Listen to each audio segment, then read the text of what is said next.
الو. بله. سلام. سلام. نسرین خانوم. بله خودم هستم.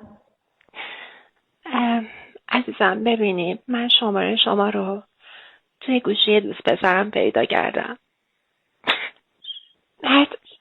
شما خشایار رو میشناسی؟ خشایار؟ بله. آره میشناسم. عزیزم میخوام بدونم فقط به من خیانت کرده یا نه.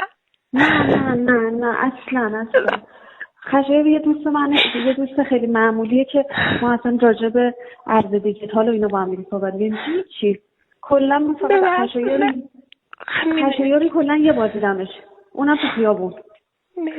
میدونید آخه خیلی آدم دیوسیه. نه اصلا اینجوری نیست، اصلا اینجوری نیست به خدا. نگران شدم. میدونید اینقدر عوضیه که میتونه صدای دختر رو از خودشون بهتر تقلید کنه. چرا خدا؟ نه اصلا اونجوری نیست. یعنی من میگم صدای دختر رو از خودشون بهتر تقلید میکنه، بعد شما میگی دیوس. چه صافت.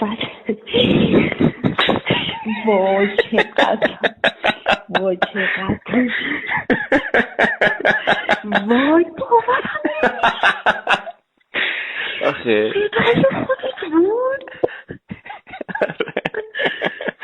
وای نه